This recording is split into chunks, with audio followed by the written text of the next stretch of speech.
história de José, sem dúvidas, é uma das mais bonitas da Bíblia. Já foi abordada, né, em filmes, séries e animações. É uma história belíssima e tem uma grande lição para nós. José foi, né, um filho que nasceu numa família grande, onde seu pai tinha 2 esposas, ambas eram irmãs, e também tinha 2 concubinas, cada uma serva de uma esposa. Com, ao todo, teve 13 filhos, e José fazia parte dessa grande família. José era filho, o primeiro filho da esposa que seu pai mais amava. Por conta disso, seu pai depositou sobre ele mais amor do que para com os outros, o que gerou neles inveja. Por inveja, eles um dia o cercaram e o venderam como escravo. Como escravo, José prosperou na casa de seu senhor, pois tudo o que fazia era com honradez e temendo a Deus. No entanto, passou a ser assediado pela esposa do seu senhor, do seu patrão. E, por não trair o seu patrão com ela o acusou falsamente de estupro. E ele foi preso.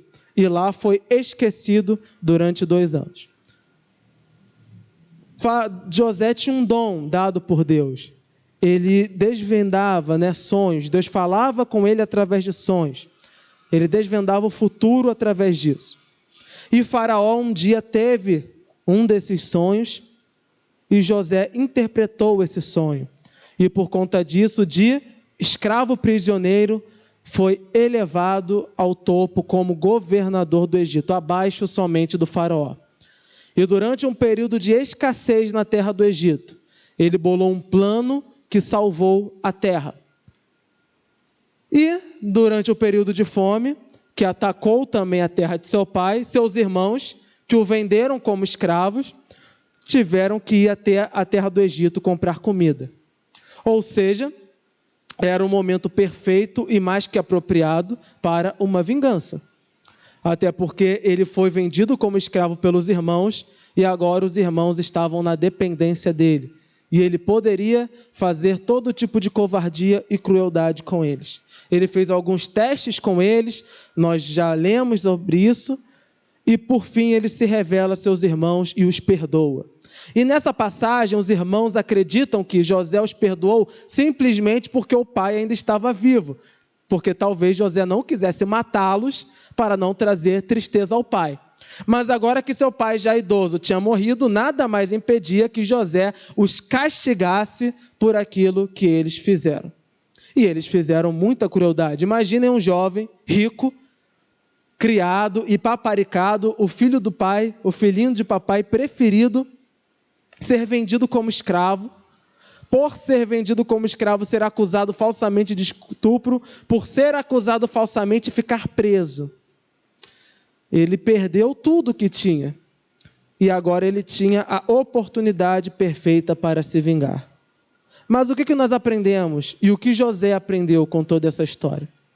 Diante de seus irmãos que estavam totalmente atribulados e apavorados, acreditando que seriam julgados, mortos por ele, José os perdoa. Os perdoa por reconhecer que tudo o que aconteceu, até mesmo as coisas mais difíceis, estavam dentro dos planos e propósitos de Deus. Antes de ser feito escravo, José teve 2 sonhos. Nesses 2 sonhos, na primeira, as estrelas, o sol e a lua se curvavam a ele, os feixes de grão também se curvavam a ele, representando que um dia ele estaria numa posição acima dos seus familiares. Por conta disso, aconteceu toda essa desgraça. Mas isso só aconteceu na vida dele, ou seja, o propósito de Deus só se cumpriu na vida dele justamente porque as desgraças aconteceram. Então José entende que mesmo quando nós não enxergamos coisas boas acontecendo, Deus está ali trabalhando, Deus está ali operando, e ele percebeu isso. Meus irmãos, vocês fizeram uma maldade comigo, mas a mão de Deus estava ali no meio, e ali ele os perdoa. Que história linda, não é? Que história linda. Será que perdoaríamos como esse homem perdoou? Muitas das vezes fazem até pouco muito menos conosco. E quando temos a primeira oportunidade, quando estamos acima dessas pessoas, fazemos com elas, tentamos julgá-las e castigá-las como se Deus fôssemos. E aqui ele fala, estaria eu no lugar de Deus? Poderia eu executar vingança? Se tudo isso não foi plano de Deus? E aqui, Deus nos revela uma das facetas dos planos dele, que muitas das vezes não nos agrada, mas que está ali. Deus muitas das vezes usa a maldade das pessoas contra nós em nosso benefício. Quando Paulo vai falar sobre a crucificação de Jesus, ele vai dizer que Deus usou os juízes e usou os sacerdotes para cumprir a sua vontade. Então quer dizer que a maldade daqueles homens contra Jesus, Deus usou isso para a sua vontade? Usou. Deus até mesmo utiliza às vezes a maldade do homem para cumprir a sua vontade. Ele é Deus soberano sobre todas as coisas. É por isso que devem estar afastados dos nossos lábios todo tipo de murmuração. Até mesmo quando nos vemos cercados e sendo perseguidos e sendo maltratados, nossos lábios não devem murmurar nesses momentos. Nós não devemos deixar que entre no nosso coração vingança e ódio por essas pessoas, porque talvez Deus esteja trabalhando ali. E talvez Deus esteja usando essas vidas. E talvez sejamos nós os instrumentos para abençoar essas vidas. Talvez essas vidas se convertam. Quem foi o apóstolo Paulo, senão um perseguidor do Evangelho? E quem depois foi ele, senão um pregador do Evangelho? Deus trabalha de maneiras que nós não entendemos. Deus faz coisas que nós não entendemos. Os planos dele são mais altos que os nossos. E quando nós olhamos a história dessa família, nós vemos que tudo isso aqui foi costurado por Deus. Há uma música antiga que diz que Deus é um tapeceiro, né? Ele faz tapetes, mas aqueles tapetes bem elaborados. Esse tipo de obra é feita geralmente por várias artesãs que ficam ali unidas, juntas, trabalhando, cada uma conectando com o trabalho da outra. Deus é mais ou menos isso, segundo é uma visão que a música traz, é uma visão muito bonita. Deus é isso, o mundo para ele é uma obra de tapeçaria. Ele vai costurando, de forma que quando nós olhamos incompleto, nós não entendemos como essa parte vai se conectar com a outra.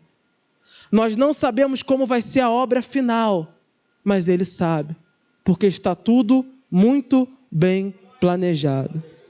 A nossa vida não está ao léu. A nossa vida não está nas mãos desse mundo. A nossa vida não corre solta por aí dependendo da sorte ou do acaso. Há um Deus trabalhando e coordenando. Há um Deus costurando milimetricamente a minha vida. Há um Deus montando esse quebra-cabeça. E no final de tudo, quando me for revelado o que Ele quer fazer, eu vou ver a obra completa. E vou ver que Ele sempre esteve no controle de tudo. Durante esse mês nós fizemos nessas pinceladas em Gênesis. Fizemos essas pequenas pinceladas. Nós vimos que desde os primeiros patriarcas, lá em Gênesis 5, cada nome, cada história, tudo ali montava, para onde Deus estava apontando a humanidade. Nós passamos pelo dilúvio, fomos até a Torre de Babel, vimos a soberania de Deus sobre a vontade dos homens, porque o homem quer uma coisa, mas quando Deus diz não, é não. Depois nós passamos por Abraão e vimos as maravilhosas promessas de Deus. E vimos que mesmo com todas as dificuldades e todos os problemas, a promessa de Deus se cumpriu. Nós vimos a vida de Agar, uma escrava simples que não tinha ninguém por ela, mas que Deus olhou a sua aflição ao ponto dela nomear esse Deus como El Roi, o Deus que me vê.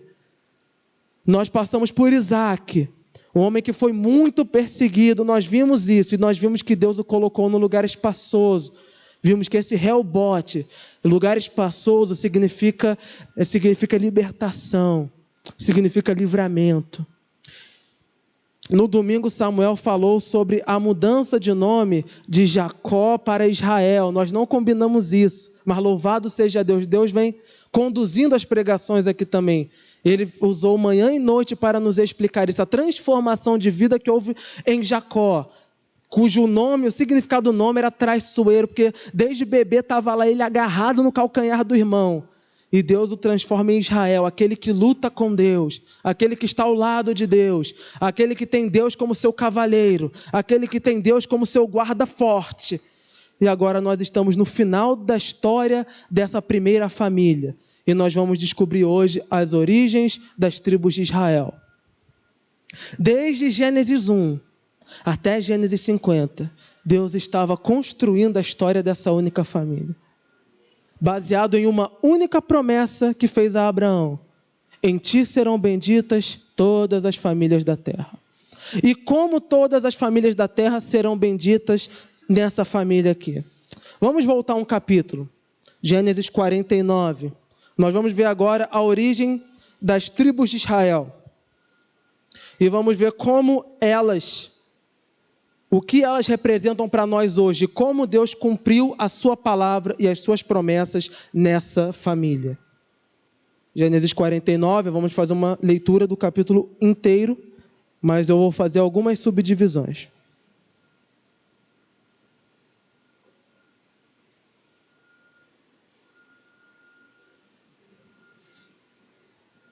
Nós vimos no capítulo 50 que Israel, Jacó, a mesma pessoa com nome diferente, morreu. Aqui no 49 ele ainda está vivo e vai dar as bênçãos finais para os seus filhos. Então vamos lá, versículo 1. Então Jacó chamou seus filhos e disse: juntem-se ao meu lado, para que eu lhes diga o que lhes acontecerá nos dias que virão. Então a partir de agora, ele vai falar a cada filho uma bênção específica. Embora os 4 primeiros filhos estejam em ordem cronológica de nascimento, não vai acontecer o mesmo com os posteriores. Mas nós não vamos fazer na ordem de nascimento dos filhos. Nós vamos fazer exatamente como está aqui o texto. Ok? Mas esse texto aqui não está falando a ordem de nascimento dos filhos. Ele juntou os filhos e provavelmente ele está fazendo assim. E eles sentaram separados, eles não sentaram em ordem de nascimento, ok? Mas ele começa pelo primogênito. Versículo 2. Reúnam-se para ouvir, filhos de Jacó, ouçam o que diz seu pai Israel. Rúben, você é meu primogênito, minha força, o primeiro sinal do meu vigor, superior em honra, superior em poder. Turbulento como as águas, já não será superior, porque você subiu à cama de seu pai, ao meu leito, e o desonrou. Rúben, o nome Rúben significa ver, né? Porque Lia disse quando ele nasceu: Deus viu a minha aflição. Porque, como já falei, Jacó casou-se com 2 irmãs, Lia e Raquel. Mas ele só amava Raquel. Lia era desprezada. Então, quando Lia teve esse primeiro filho, ela falou que ela deu o nome dele como ver, como se estivesse dizendo: Deus viu a minha aflição. Ele é um presente de Deus, porque Deus viu o quanto eu estava sofrendo. Então ele representa isso, ver, mas não que ele veja, mas que alguém viu por ela. Esse alguém é Deus. E ela tinha uma esperança no nascimento dele, de que a partir do momento desse nascimento, Jacó a amaria. Então ele seria uma resposta de Deus para ela. Ele deitou-se com a concubina da sua madrasta e tia Raquel, Bila. E por conta disso, ele perdeu o seu direito de primogenitura por trair o seu pai. Então, Rúben não tem uma tribo em Israel. Não há uma tribo de Rúben. Todos os descendentes de Rúben acabaram se misturando nas demais tribos. Ou seja, ele perdeu o direito à primogenitura porque envergonhou o seu pai. E depois dele nós temos Simeão e Levi, né? Versículo 5. Simeão e Levi são irmãos, suas espadas são armas de violência, que eu não entre no conselho deles, nem participe da sua assembleia, porque em sua ira mataram homens ao seu bel prazer, aleijaram bois, cortando-lhes o tendão. Maldita seja a sua ira, tão tremenda é a sua fúria e tão cruel. Simeão deriva de um nome que você já deve ter ouvido, Chamar. Chamar significa ouvir. El Chamar, Deus me ouviu, o Deus que ouve. Então, por quê? Porque ele também é filho de Lia, E ela teve um primeiro filho, e o marido dela continuou não amando ela. Agora ela teve um segundo filho. E aí ela disse, agora Deus me ouviu. Então o nome dele é Ouvir. E Levi é um termo que pode ser chamado como ligado, ou ligação, ou elo, né? Levi. Por quê? Porque ela pensou também, terceiro filho, agora o meu marido vai se ligar a mim. E ela colocou o nome dele de Levi, de ligação, de elo. Mas, infelizmente, com esses dois filhos também não aconteceu do seu marido lhe amar como amava a outra. Mas aconteceu uma coisa aqui. Os dois estavam na linha de sucessão de serem os primogênitos e receberem a bênção de primogenitura, já que Rubens não ia receber. Mas os dois também fizeram uma coisa que desagradou muito o pai e também a Deus. Houve uma tragédia na sua casa, a irmã deles, Diná, foi abusada.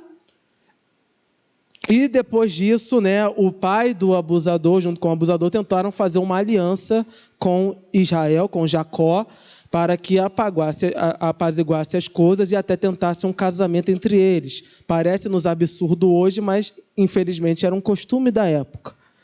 E eles aproveitaram-se da aliança que tinham com Deus e sugeriram que não apenas a família principal que estava fazendo acordo com eles fosse circuncidada, que era uma aliança que Deus fez com Abraão, mas que todos os homens daquela região fossem circuncidados.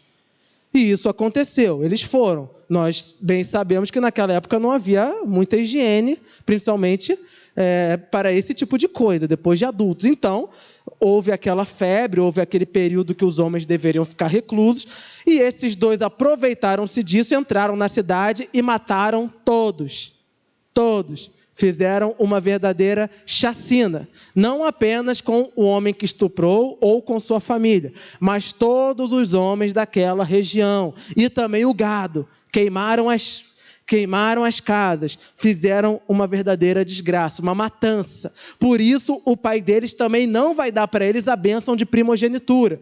Então, embora Simeão e Levi sejam duas grandes tribos de Israel, eles nunca foram as tribos principais, as tribos de poder, as tribos de comando, porque por conta desse massacre que fizeram. Aliás, para não dizer que não foram tribos de comando, por intermédio de Moisés, que Deus usou para libertar Moisés, era da tribo de Levi. Então, nesse período, sim, podemos dizer que a tribo permaneceu à frente. Mas durante os períodos de reinado, durante todos esses períodos, essas duas tribos nunca assumiram o poder em Israel. Simeão, essa tribo de Simeão, ela era muito conhecida por ser uma tribo fiel, antes, claro, da divisão dos reinos, uma tribo fiel à casa de Davi. O exército de Davi era quase todo composto pela tribo de Simeão. E os valentes de Davi, muitos faziam parte também dessa tribo. Simeão era um povo valente, era um povo que gostava de briga mesmo, assim como foi seu antepassado. Já Levi, parece que Lia teve quase que uma profecia, porque ela disse que ele seria um elo. Ele não foi um elo dela com seu marido, mas a tribo de Levi era um elo de Deus com seu povo.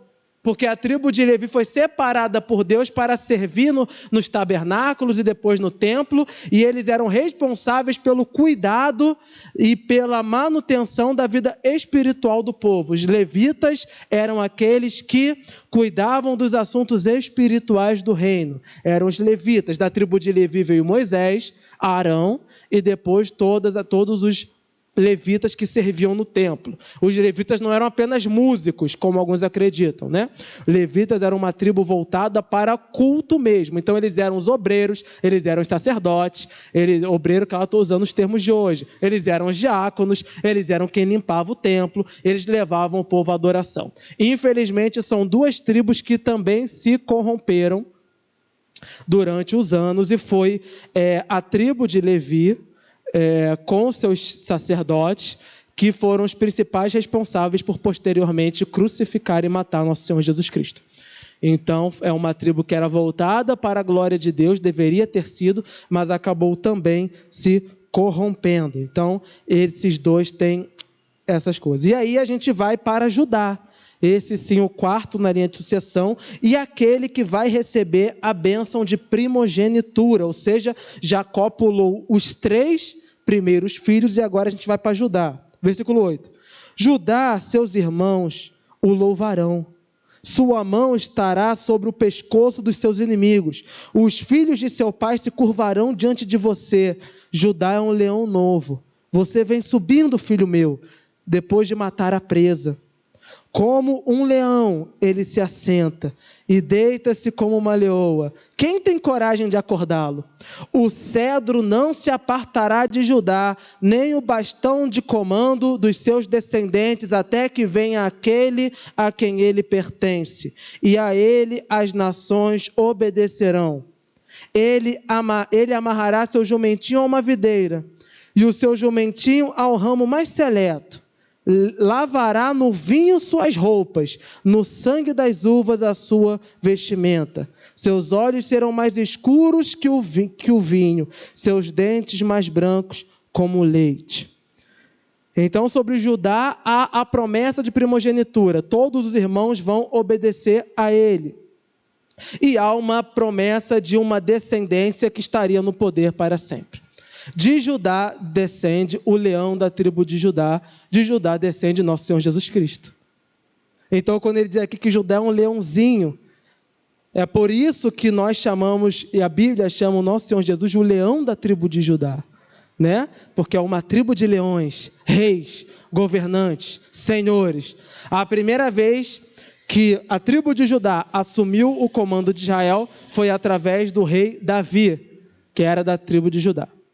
Depois do rei Davi, né, e de 2 descendências, houve uma divisão no reino do norte e reino do sul, e a família de Davi permaneceu no reinado do reino do sul até a vinda da Babilônia, e posteriormente voltou ao poder de uma forma que ninguém esperava, porque os judeus esperavam que esse descendente que viria, que era de fato aquele que vai trazer a glória de Davi de volta, fosse um rei político. Mas veio na forma de alguém que andava de jumento. Quem é esse alguém que amarrava jumentinho e que lavou suas vestes no vinho?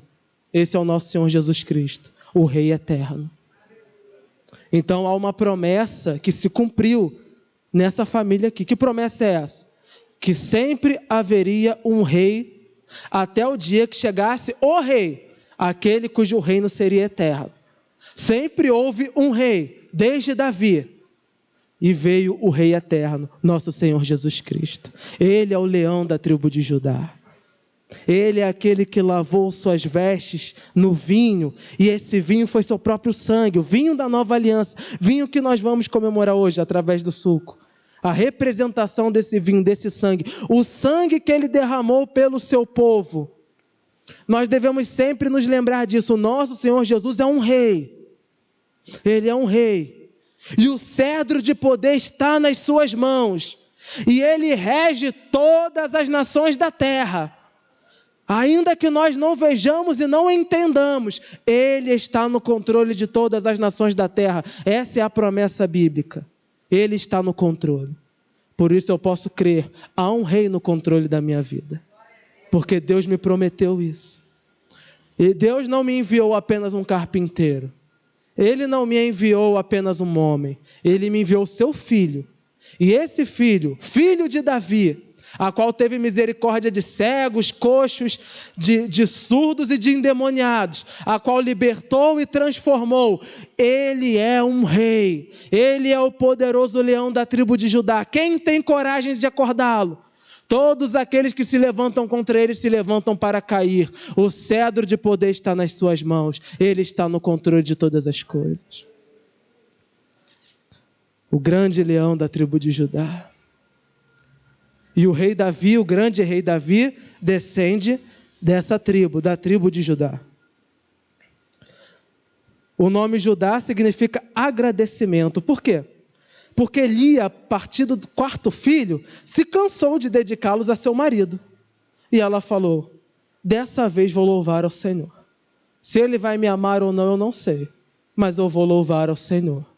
E esse menino vai ser uma dedicação ao Senhor. Eu agradeço a Deus pela vida dele. Eu não vou ficar esperando que o meu marido me ame para louvar a Deus. Não, eu vou louvar ao Senhor. E Deus honrou.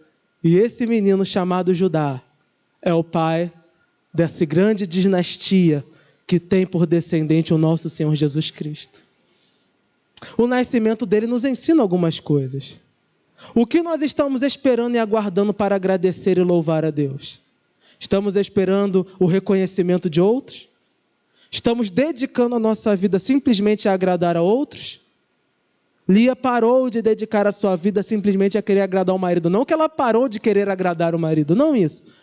Mas ela parou de deixar-se entristecer por causa disso. Ela parou de deixar que a alegria da sua adoração fosse diminuída. Ela pegou aquele menino e falou: eu dedico a Deus, ele vai ser, eu boto o nome dele de Judá, agradecimento, porque dessa vez eu vou louvar ao Senhor. Não vou botar expectativas em mais nada que não seja louvar ao Senhor.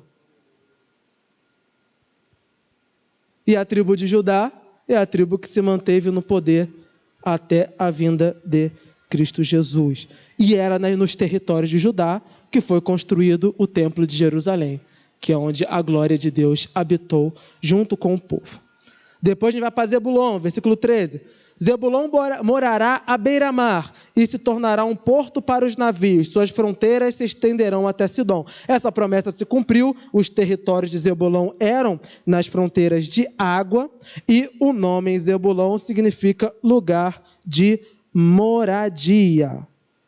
Lugar de moradia, porque Lia já tinha agora o 5º filho. Nós não estamos falando na ordem cronológica de nascimento, mas Lia já teve mais esse filho, e ela agradeceu a Deus. E quando nós lembramos que esse termo lugar de moradia, o que ele significa? Lembra lá quando Isaac também utilizou mais ou menos um termo parecido? Ele estava querendo dizer o quê? Aqui Deus me colocou num lugar de descanso. Então, quando ela coloca isso, aqui será um lugar de moradia, ela estava dizendo, realmente Deus me estabeleceu aqui. Realmente Deus está me abençoando, porque agora eu tenho um 5º filho, aqui é o meu lugar. Essa família não é tão ruim assim. O meu marido não é tão ruim assim. A minha vida não é tão ruim assim, porque aqui Deus está me abençoando. A tribo de Zebulon, infelizmente, desviou-se dos caminhos do Senhor durante as divisões, porém, quando estavam unidos, eles participaram de muitos bons momentos. Eles tiveram um juiz, que foi Elon, ele foi dessa tribo, e essa tribo foi uma das poucas tribos que acompanharam Débora na libertação do povo, quando Débora e Baraque ergueram o povo para que esse povo lutasse contra os inimigos. Eles foram uma das tribos que seguiram. Também foram uma das poucas tribos que se manteram, que continuaram junto com Gideão. Quando Deus fez aquelas provas, eles foram uma das tribos que foram aceitas para ir na batalha ao lado de Gideão. Então era um povo que participou de muitas batalhas, mas infelizmente acabou também se corrompendo. 14. Issacar. Issacar é um jumento forte, deitado entre as cargas. Quando ele perceber como é bom o lugar de repouso e como é aprazível a sua terra, curvará os ombros ao fardo e se submeterá a trabalhos forçados. Infelizmente, é mais ou menos isso. O nome Issacar significa recompensa, pois Deus teria dado uma recompensa ali, por ter dado ele também, então ele é uma recompensa. E infelizmente é uma tribo que de fato é muito rica, mas é uma tribo que constantemente se submetia aos inimigos que vinham, ou seja, eles eram isentões. Nunca queriam se meter em nada, nunca queriam saber de nada. É uma das tribos que, infelizmente, houve depois da divisão 3 reis em Israel que foram dessa tribo, mas foram um fracasso. Todos eles eram submissos a reinos inimigos. Então era uma tribo que eram os isentões. Aqui é o nosso lugar, assim tá bom, vamos permanecer assim e deixa a vida levar, e assim vai. E eles eram assim com tudo, tanto no sentido físico como também no espiritual. Está muito pecado, está muito erro. Não, deixa isso para lá. Era a característica desse povo. A gente vai para Dan. Dan significa juízo ou julgar, né? Ele é filho de Bila, que é serva de Raquel, porque a Raquel estava vendo as irmãs tendo filhos, e a irmã tendo filho e ela não tinha. Então ela deu a serva para que o marido tivesse filho através dela. Era a forma que antigamente as mulheres usavam para fazer barriga de aluguel. Pegava a serva se deitava, mas depois ela pegava o filho para ela. Tanto é que foi ela que deu o nome do filho. E o filho significa julgar, mas não no sentido como se ele julgasse as pessoas, mas no sentido como se ele fosse a prova do juízo de Deus. Porque ao invés dela ficar alegre da serva ter tido um filho, ela ficou mais ou menos aborrecida, porque até a serva estava tendo filho e ela não. Então ela disse, botou o nome de julgar, porque Deus certamente a teria castigado por ela não ter filhos. Então é como se aquele menino fosse um juízo de Deus, é a prova do fracasso dela, porque até a serva tem filho e ela não. De Dan veio Sansão, que foi um juiz, né, conhecido pela sua força, valentia, mas infelizmente também acabou corrompendo-se, e era uma tribo muito fácil de se corromper no pecado e também muito violenta. Gade, que vem do termo Mazal-Gadê, é mais ou menos boa sorte. Boa sorte veio ao mundo, foi o que Lia falou quando ele nasceu. Lia fez a mesma coisa quando viu que a irmã deu a serva para o marido. Ela fez a mesma coisa e deu Zilpa, sua serva. Mas ela não ficou triste quando viu o filho. Ao contrário, ela ficou feliz e disse, boa sorte veio ao mundo. É uma criança que veio trazer alegria para a nossa família. É mais um para a nossa casa. Louvado seja Deus. De fato, é uma tribo que se desviou, mas quando estava, junto ali o povo, eles foram a tribo que mais defendeu os territórios de Israel. Foram a tribo que mais defendeu os territórios de Israel. E vai casar aqui com as promessas, né? Versículo 16. Dan defenderá o direito do seu povo, como qualquer das tribos de Israel. Dan será uma serpente à beira da estrada, uma víbora à margem do caminho, que morde o calcanhar do cavalo e faz cair de costas o seu cavaleiro. Ó Senhor, eu espero a tua libertação.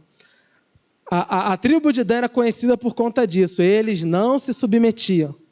Não se submetiam. Nem a Deus. Não se submetiam. Eram guerreiros valentes. E ai de quem tentasse invadir Israel. Muitas das vezes, quando a coisa estava ruim, os reis de Israel chamam a tribo de Dan. Chama o povo de Dan, que o negócio está brabo. E o povo de Dan chegava para arrasar, para fazer matança. Era a característica deles. Eles eram um povo muito valente, nem sempre no bom sentido, mas se cumpriu aquilo que seu pai falou. Eles sempre trouxeram auxílio para o reino, quando o reino estava sendo atacado por outras terras. Aí vem Aser, né? Gade. Gade será atacado por um bando, mas é ele que atacará e o perseguirá. Gade é também a mesma característica. Era um povo bem brutinho e violento, e compunham também uma das guardas de Davi, porque eram fiéis a quem estivesse no poder. Eles não tinham muita lealdade a famílias, mas tinham lealdade ao poder. Quem fosse o rei, eles seguiam, e seguiam com a honra, de servos. Depois de Gade, nós temos Aser. A mesa de Aser será farta, ele oferecerá manjares ao rei. Aser significa afortunado, feliz. E é justamente isso. Era um povo também que era muito neutro, e nós não vemos muita coisa sobre eles. Nunca se meteram em quase nenhum problema e sempre seguem quem está no poder e quem fala mais bonito. Não temos muitas características como eles, mas nós conhecemos uma mulher que foi dessa tribo, Ana, mãe de Samuel. Ela era dessa tribo. Foi uma mulher que clamou, orou, buscou e Deus respondeu. Era uma tribo que não se envolvia muito politicamente, mas Deus continuava trabalhando e operando no meio deles, como no meio de todos. Estamos terminando.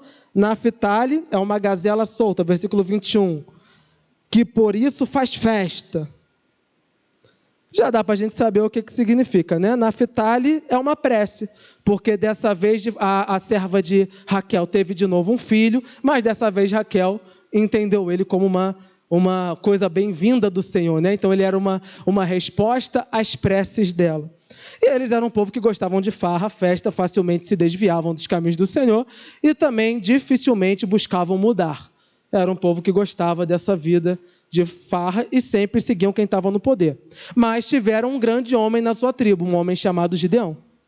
E Gideão vai dizer, eu sou o menor das menores das tribos. Porque eles eram uma tribo que não acrescentava em quase nada em Israel. Eles não se metiam em nada, eles gostavam de ver a vida deles e pronto. E Gideão menciona isso, eu sou o menor do menor. E Deus chama justamente esse para fazer uma grande obra de libertação. Em todos esses nomes, né, que nós já passamos pelos principais, aí a gente vai para José e seus filhos e vamos encerrar. O que nós vemos aqui? Todos eles receberam uma bênção específica. Todos eles havia um plano e havia um propósito. Mas isso não impediu que essas tribos se desviassem dos propósitos do Senhor. Não impediu que esses povos vivessem longe de Deus. Mas isso não significa que dentro desses povos não haviam pessoas fiéis ao Senhor. O que nós aprendemos com a história de todos esses povos? Ainda que todos ao meu redor estejam se desviando, eu não. Eu não. Ana se manteve fiel. Gideão se manteve fiel. Débora se manteve firme. Todos eles dentro dessas tribos, que eram tribos que facilmente se desviavam, mas eram pessoas santas, que se manteram fiéis, mesmo que tudo ao seu redor estivesse no pecado e no erro. Então não é aquilo que está ao nosso redor, não é a nossa circunstância, não é nem mesmo a nossa família e a nossa casa que, se desviando do Senhor, são motivo para que nós venhamos a nos desviar também. Muito pelo contrário, que sejamos nós as lâmpadas, o elo que Deus vai usar para sermos bênção para a nossa casa, para a nossa tribo, para a nossa família. Aí a gente vai para José, que é o alvo, né, do capítulo 50. Versículo 22. José é uma árvore frutífera à beira de uma fonte, cujos galhos passam por cima do muro. Com rancor arqueiros o atacam, atiram-lhe flechas com hostilidade, mas o seu arco permaneceu firme, e os seus braços fortes e ágeis para atirar pela mão do poderoso de Jacó, ou El Shaddai.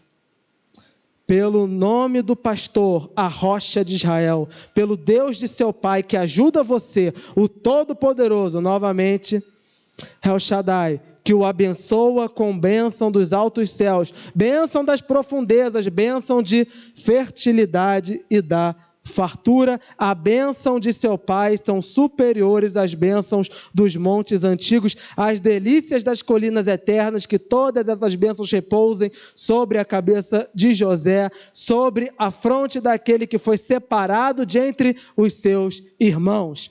Então, toda essa história de tristeza e batalha de José foi o quê? Foi justamente isso. Inimigos jogaram arcos contra ele, mas a mão poderosa do Senhor o sustentou em cada momento da sua vida. Por isso ele foi escravizado, foi preso, foi esquecido e maltratado, mas permaneceu fiel ao Senhor durante toda a sua vida. E mesmo quando teve a chance de vingar-se dos seus irmãos, não se vingou. Por quê? Porque o El Shaddai, o Deus Todo-Poderoso, aquele que pode fazer todas as coisas, esse Deus maravilhoso, esse Deus que pode tudo, estava com ele. Esse é o Deus de Israel. Ele fala, é o Deus do seu pai, o Deus de Israel. E quem é o Deus de Israel, senão o nosso Deus também? Esse é o nosso Deus.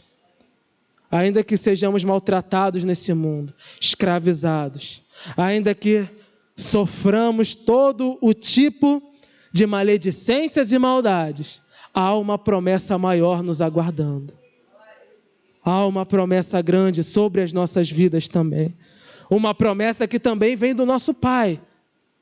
Não um pai terreno, embora seja responsabilidade dos pais abençoarem seus filhos, mas de um Pai que é maior.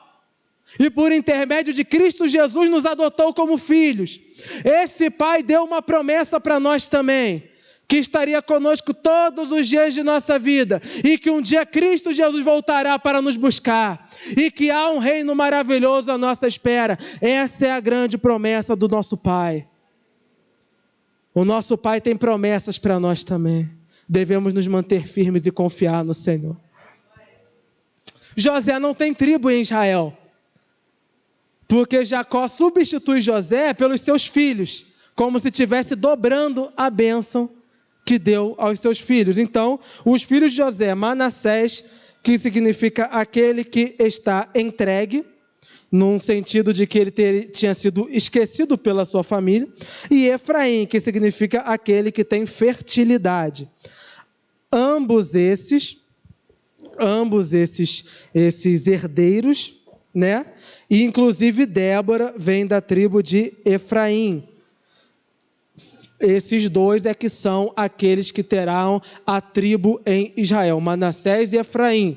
Jacó, quando foi abençoar os dois, Manassés nasceu primeiro e Efraim depois, mas ele colocou a mão direita sobre o mais novo e a mão esquerda sobre o mais velho. O José tentou virar, não pai, está errado, o mais velho é esse aqui. Jacó, não, é isso mesmo. E assim foi, porque a tribo de Manassés sempre foi uma tribo submissa a Efraim. O que Efraim fazia, Manassés seguia. E foi da tribo de Efraim que surgiu a divisão dos reinos, e o primeiro rei de Israel, que não era da linhagem de Davi, foi Jeroboão, e ele era efraíta, ele era da tribo de Efraim. Infelizmente também se desviou, foi a tribo que depois da tribo de Judá, a tribo mais influente em Israel. Foi a tribo que mais teve poder bélico em Israel. E também foi a tribo responsável por desviar todo o povo, principalmente em levantar deuses falsos para que o povo adorasse no reino e esquecesse-se de Judá. E a última filha de Jacó foi Diná, que significa justa, né, aquela que julga, que foi filha também de Lia, mas ela não tem tribo, porque nós não sabemos com quem ela se casou ou se de fato casou-se. Essas são as tribos de Israel, esses são o que cada um significa, e apenas uma pincelada de algumas histórias das quais ocorreram entre elas ali. O que a gente aprende com toda essa história aqui? O que a gente aprende com isso? Ah, não, esqueci de Benjamim, perdão. Benjamim só tem um versículo. Benjamim é um lobo predador, pela manhã devora a presa e à tarde divide os despojos. Benjamim seria chamado de Benoni, que significa filho da minha aflição, porque foi o último filho de Raquel, e quando ele nasceu, ela ficou tão fraca que ela sentiu que ia morrer, então ela botou o nome dele de Benoni, filho da minha aflição. Mas o pai não deixou esse nome e colocou Benjamim, que significa o filho da minha destra, o filho da minha direita. Esse termo, filho da minha destra, o próprio Deus usa com o Senhor Jesus Cristo, o filho da minha destra, aquele que está à minha direita. O braço direito é aquele em que eu posso confiar, é o meu amigo, é aquele que é leal a mim. Ele não vai ser um filho de desgraça, ele vai ser o filho que está à minha direita, vai ser o filho que eu vou guardar comigo e que eu vou amá-lo. Da tribo de Benjamim veio o primeiro rei de Israel, que foi Saul, o primeiro rei de Israel, depois ele foi destronado e entrou Davi, e a tribo de Benjamim foi a única tribo que se manteve fiel à casa de Davi, né? a tribo de Judá e ao reino, a linhagem messiânica. Da tribo de Benjamim era conhecida por serem arqueiros, inclusive o filho de Saul, Jonatas, era um arqueiro brilhante, eles eram uma tribo de arqueiros, por isso utiliza aqui esse termo, ele devora a presa, eles eram flecheiros natos, eram snipers, atiradores de elite. Essas são as tribos de Israel e suas características. Desde Gênesis 1 até Gênesis 50, Deus estava costurando tudo para que essa família aqui fosse fonte de bênção para nós. Como que essa família foi fonte de bênção para nós? Desse reino, Israel, veio o nosso rei Jesus Cristo. Todo o livro de Gênesis, além de contar as origens, Moisés quer nos ensinar uma coisa que é simples, mas que nós precisamos lembrar todos os dias da nossa vida. Deus não é apenas o criador de todas as coisas, Ele é também o sustentador de todas as coisas. Ele criou o mundo e Ele guia a história do mundo E Ele controla a história do mundo. E Ele faz com que todas as coisas cooperem para o bem daqueles que amam a Deus. Desde o patriarca Abraão, e antes dele lá em Noé, e antes dele lá em Sete, que invocou ao Senhor, Deus estava trabalhando na história. Deus é o Senhor sobre todas as coisas. Deus é o Senhor de tudo. Quando lermos Gênesis, precisamos lembrar disso. Que Deus maravilhoso é o nosso Senhor. E quanto pecado tinha essa família, né? Que desgraça, que família é essa? Quanto pecado. Cada vez que a gente passou por cada um deles, a gente viu os pecados deles. Mentira, traição, desgraça. E vejam como Deus transformou cada uma dessas pessoas. Olhem no final, quando os irmãos arrependidos vão até José. Eles reconhecem o mal que eles fizeram. E quando José os perdoa. E antes disso, quando Jacó, que era enganador, virou Israel. E se fez as pazes com seu irmão que queria matá-lo. E Isaac, e Abraão, e todos os outros que vieram antes, Deus transforma vidas. Deus transforma vidas. A maior obra de Deus, as maiores obras de Deus, e a maior obra de Deus, que é a vinda de Cristo Jesus, Deus faz através de famílias. Por isso que esse movimento que o nosso pastor iniciou aqui de oração pelos casais é muito importante. Porque o maior exército de Deus para levar a sua palavra são as famílias. Igrejas são formadas de famílias. A família é a nossa primeira base de luta para levarmos a palavra de Deus. São os primeiros que nós vamos evangelizar. São os primeiros que nós devemos querer resgatar. É a nossa casa e a nossa família. Deus faz maravilhas através de famílias. Como essa família foi uma bênção para toda a humanidade, a minha família pode ser também uma bênção para aqueles que estão ao redor. A minha família pode ser uma bênção. Meus pais podem ser uma bênção. Filhos podem ser uma bênção. Esposo e esposa podem ser uma bênção. A nossa casa precisa ser uma bênção. E nós precisamos confiar nas promessas de Deus. E continuar orando, crendo que a palavra de Deus tem poder para transformar, sim. E precisamos nos lembrar que há uma aliança maior sobre as nossas vidas. E não importa a dificuldade que venhamos a enfrentar. E não importa o tempo que se passe, Deus fará cumprir a sua aliança em nós. Deus cumpriu totalmente a sua aliança aqui com Israel? Faltou uma coisa, né? Faltou o descendente. Faltou o descendente. E nenhum deles viu. Veio milhares de anos depois. Mas Deus cumpriu a sua promessa. Cristo Jesus veio. Ele veio. Deus cumpre as suas promessas. E nós precisamos nos lembrar disso. Esse é o Deus que nós servimos, irmãos. Esse é o Deus que nós servimos. Esse é o nosso Deus. Ele faz famílias se reconciliarem. Ele faz irmãos se reconciliarem. E uma curiosidade, caso você queira saber. Jacó tinha 17 anos quando foi vendido pelos seus irmãos. Quando o pai o reencontrou, o pai viveu com ele ainda... José. José tinha 17 anos quando foi separado de seu pai, Jacó. Depois, quando Jacó reencontrou seu filho José, sabe quantos anos eles viveram juntos? 17. Deus deu a ele aquilo que ele tinha perdido. Ele tinha uma vida com o filho dele, perdeu essa vida com o filho dele. Mas Deus deu de novo 17 anos com ele, com o seu filho. Deus pode dar a tua família de volta. Deus pode dar a sua família de volta. Ele pode restaurar a sua casa. Ele pode restaurar a sua vida. Porque Ele faz isso. Ele faz isso. As promessas do Senhor sempre se cumprirão. Vamos orar a Deus. Santo Deus, amado Pai. Como é maravilhoso, Senhor, estudar da Tua palavra. Como é maravilhoso, Senhor. Ó Deus, nós não precisamos de movimentos estranhos para sentir o teu mover e o teu agir. Cada vez mais que nós aprendemos um pouco da tua palavra, nós vamos evoluindo em conhecimento e verdade. Ó Deus, eu vejo a tua mão em cada história aqui, ó Deus. Eu vejo, ó Deus, a tua mão poderosa conduzindo cada um desses acontecimentos. Até aqueles que eu não entendo. Até aqueles que muitas das vezes trazem sofrimento para os teus servos. Dá para se ver a tua mão ali, Senhor. Que nós possamos ver essa mão nas nossas vidas também, Senhor. A nossa família tem jeito sim, ó Deus. A nossa família tem esperança.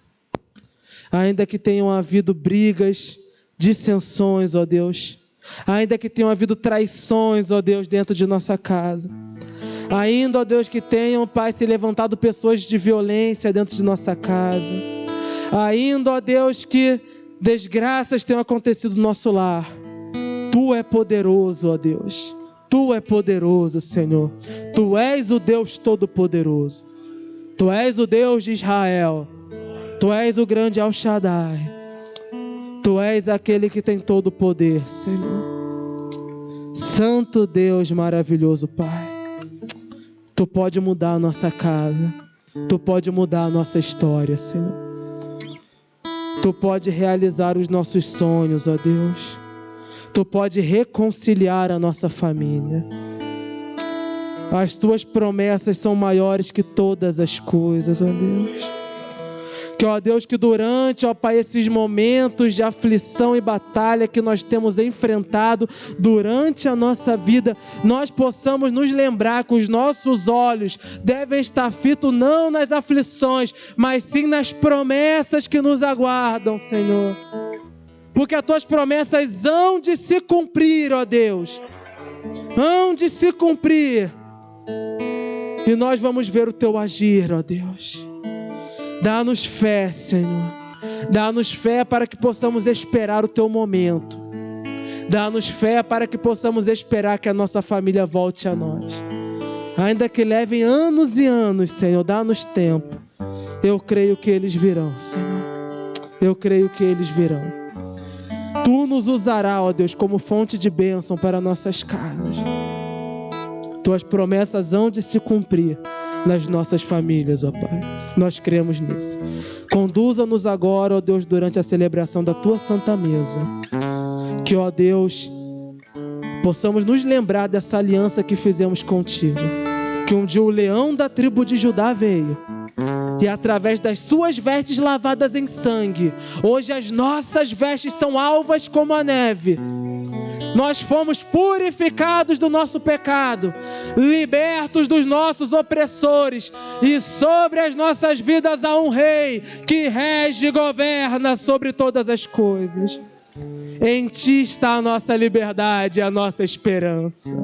Em Ti se cumprem todas as promessas de Deus. Em Ti são benditas as famílias da terra. Em Ti será bendita a nossa família. Conduza-nos, ó Deus, durante a celebração dessa mesa. É o que te pedimos em nome de Cristo Jesus. Amém.